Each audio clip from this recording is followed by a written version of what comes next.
Entrevista Venevisión. Líder en opinión. Por tu canal independiente, Venevisión. ¿Qué tal, amigos? Muchísimas gracias por acompañarnos en Entrevista Venevisión. Ya estamos listos para iniciar nuestra conversación con la invitada del día de hoy. Ella es diputada ante la Asamblea Nacional en representación de la Unidad. Dinora Figuera, gracias por estar con nosotros el día de hoy. Muy importante su presencia en el estudio porque el tema de la salud sigue preocupando a los venezolanos. Ayer observamos el debate que se desarrolló en la Asamblea a propósito de este tema y sobre todo atendiendo a en particular a ese grupo de pacientes renales y es importante que hagamos un repaso de la situación de la salud en Venezuela. Ayer precisamente en este espacio estuvo Tarek William Saab y en nombre de la Defensoría del Pueblo hablaba acerca de un esquema de enlace para el abastecimiento de medicinas. Yo quisiera saber desde la Asamblea Nacional qué es lo que se está haciendo, cómo se ha avanzado en esta materia y según la observación que ustedes están realizando, ¿cuáles son las áreas prioritarias? Sí, justamente ayer acudimos ante la Defensoría del Pueblo a propósito de exigirle al Defensor del Pueblo que se pronuncie ante este grave problema de salud pública que tiene 4 aristas a mi entender. En principio, una falta de presupuesto, porque solamente se aprueba 1,4% del Producto Interno Bruto cuando la Organización Mundial de la Salud establece que debe ser 10% del Producto Interno Bruto. Un problema en cuanto al recurso humano, no hay anestesiólogo, no hay especialista, porque bueno, mucha gente que no se le reivindica en este sentido su salario, así como los trabajadores, que por cierto estuvimos en la marcha apoyándolo, se van de FETRASalud y se van del país. Otro elemento, por supuesto, el centralismo. Y un gran elemento que yo siempre he denunciado es la corrupción. Denunciamos a la exministra Sader por una serie de irregularidades, aún no hemos visto justicia y pacientes nefrópatas, pacientes con quimioterapia, muchos han muerto a propósito de que no se puede honrar en ese sentido la decisión de la Constitución que establece que el Estado venezolano debe honrar el derecho a la vida y el derecho a la salud. En ese sentido, bueno, mira, nosotros de la Asamblea Nacional pudimos mejorar el presupuesto de la salud, pero el Tribunal Supremo de Justicia nos limitó el ejercicio de hacer la ley de presupuesto para el año 2017 y bueno, el impacto es reconocido por emblemas muy importantes. El primer país de embarazo temprano de América Latina, el primer país de mortalidad materna de América Latina, la malaria, bueno, está culminando con más de 130.000 casos en el año 2016. Esos son problemas y emblemas, indicadores que te dicen que definitivamente hay una crisis humanitaria en el país, que el gobierno no se puede hacer insensible ante esta situación y que definitivamente, por ejemplo, con los pacientes oncológicos, yo soy sobreviviente del cáncer, se necesita tener mucha sensibilidad de parte del gobierno para que reconozca que esta crisis humanitaria está llevando una situación de un programa de medicamentos de alto costo hacia abajo. Nosotros reconocíamos que ese era un programa muy importante. La gente ha tenido que vender sus propiedades, la gente ha tenido que, bueno, dejar algunos su trabajo para poder atender a los familiares y eso baja el presupuesto en el hogar. En consecuencia, nosotros exhortamos a través de este medio al Defensor del Pueblo y también al Gobierno Nacional que no basta solamente un Estado Mayor de Salud, se necesita concatenar todo el esfuerzo de gobernaciones, de alcaldías, de organizaciones no gubernamentales y por supuesto de la empresa privada para nosotros asumir toda esta situación y el reconocimiento público de la crisis humanitaria del Ejecutivo Nacional. Diputada, cuando pensamos en el tema de la salud vemos que no existen diferencias políticas cuando se trata de una enfermedad. ¿Cómo abordar desde el punto de vista legislativo propuestas y cómo establecer enlaces con el Ministerio de Salud? Hay una nueva ministra de Salud. ¿Ustedes han llevado propuestas, han buscado canales de comunicación efectivos para tratar de dar soluciones a todos los pacientes del país? Bueno, ayer tuvimos, el jueves tuvimos a los pacientes nefrópatas, pacientes renales que no tienen la posibilidad de hacer la diálisis y si no hay diálisis hay seguramente empeoramiento de su situación o la muerte y queremos ser vaso comunicante. Queremos facilitar el proceso de ese reconocimiento de la crisis humanitaria. Ya hicimos lo propio. A nosotros nos toca legislar y nos toca en ese sentido. Estamos trabajando sobre ello. La nueva Comisión de Desarrollo Social y de apoyo al paciente nefrópata. Estamos oyéndolo porque es importante conocer sus necesidades, pero sin duda alguna el gobierno tiene el sartén por el mango y si es necesario que ese Estado Mayor, por supuesto, reconozca a la Asamblea Nacional y podamos trabajar conjuntamente, aprobar un presupuesto con urgencia que dignifique en ese sentido el recurso humano para la salud y, por supuesto, también hacer posible la descentralización para que las gobernaciones y la alcaldía tengan vaso comunicante con este trabajo de la salud pública venezolana. Hay un tema también bien complejo y que ha figurado en la agenda informativa de varios medios de comunicación y es el tema de la desnutrición. Hay un trabajo especial que sale en un diario de circulación nacional el día de hoy donde se reporta que 3 niños diarios con desnutrición severa llegan al hospital del estado Bolívar.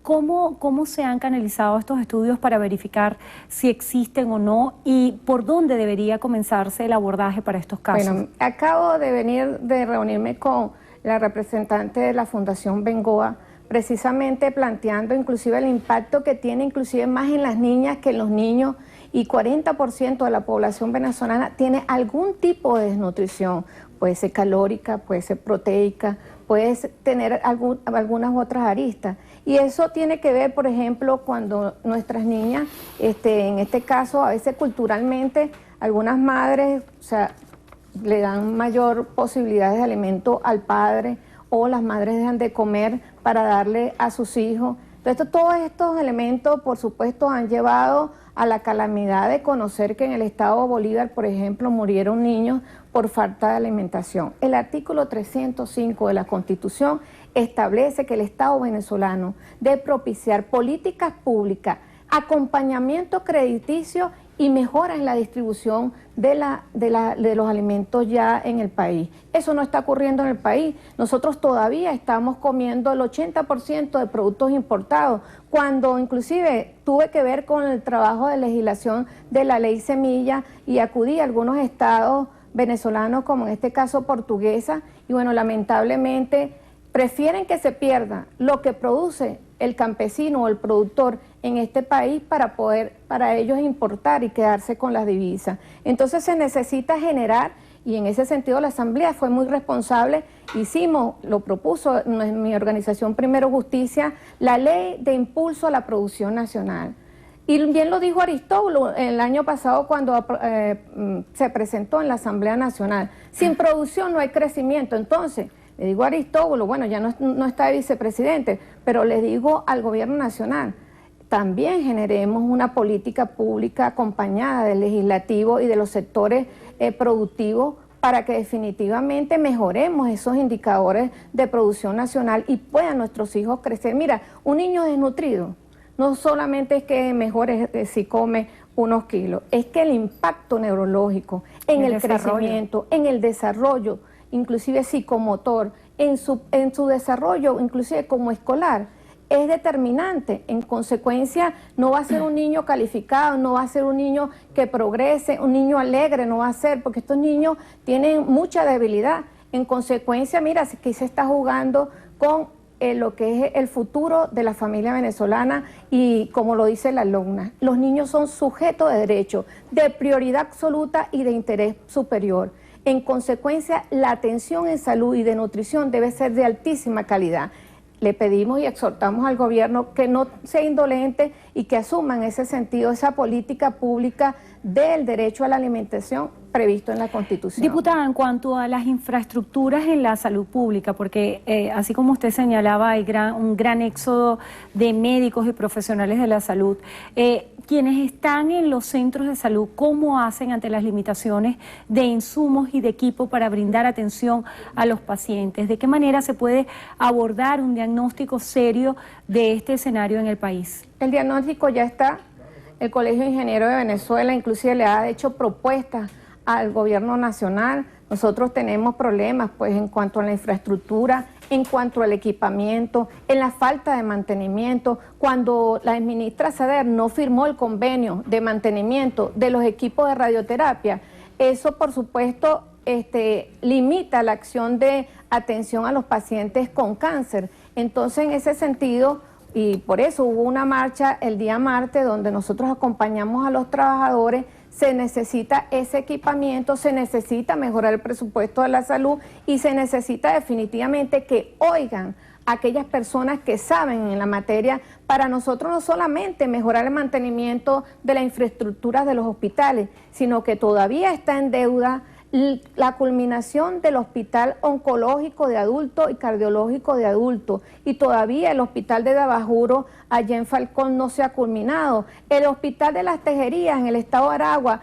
todavía anuncian que van a culminar la construcción y todavía no han culminado. En consecuencia, el gobierno tiene que tener en ese sentido probidad, y lo que ha hecho es precisamente mentir y colocando dentro de su gestión lo que nosotros decimos que son pues prácticamente edificaciones inservibles porque no le funcionan a las personas. Diputada, ya para abordar un tema de política nacional, hace pocos minutos la rectora Tania D'Amelio, en horas de la mañana, rendía unas declaraciones en las cuales aseguraba que no se iba a establecer las elecciones regionales y municipales hasta que no se completara el ciclo de legalización de las organizaciones políticas. ¿Cuál es el estatus o cómo se preparan para abordar esa fase de legalización y cuál es la opinión que tiene usted acerca de este proceso? Bueno, obviamente esa opinión de los rectores del CNE ha sido un duro golpe a la democracia venezolana. Una democracia sin partidos políticos no tiene institucionalidad ni credibilidad,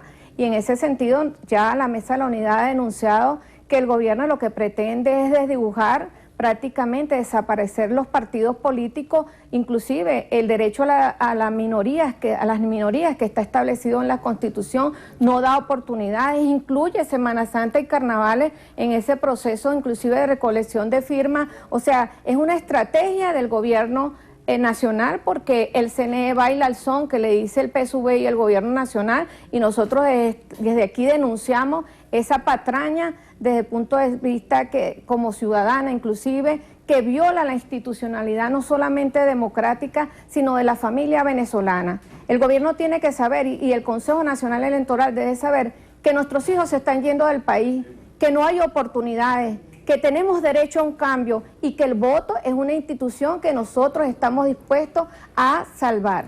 Vamos a revisar las preguntas que hace la audiencia. Joaquín Piso Pereira plantea, sin revocatorio, ¿qué esperanza le queda a los venezolanos que desean un cambio político? Bueno, mira, yo soy una mujer de fe. Yo tengo la certeza de que si todos unidos trabajamos y todos generamos un movimiento tal que defienda la institucionalidad del voto, vamos a salir definitivamente de este marasmo, de esta crisis que nos ha encerrado el gobierno nacional. Edgar Finol plantea, ¿qué hará la Asamblea para contrarrestar todas las trabas que impone el Tribunal Supremo de Justicia? Estamos luchando y en la calle. Estamos también haciendo las denuncias internacionales, por supuesto denunciando las maniobras del gobierno de quererle quitar a los pasaportes a los diputados que están ejerciendo esas denuncias, y por supuesto nosotros les pedimos el voto de confianza a la población venezolana, porque definitivamente ante un gobierno autoritario, por supuesto se cierran las posibilidades democráticas, pero nosotros juntos, unidos, vamos a salir, por supuesto, de esta crisis con la certeza de que definitivamente que un pueblo, solo el pueblo salva al pueblo. En consecuencia, vamos a trabajar para hacer un cambio de este modelo político. Gracias por estar con nosotros hoy en Entrevista a Venevisión. Dinora Figuera, diputada ante la Asamblea Nacional en representación de la Unidad. Gracias por estar aquí. Gracias. Y gracias a ustedes también por habernos acompañado. Que pasen todos un feliz fin de semana. Néstor.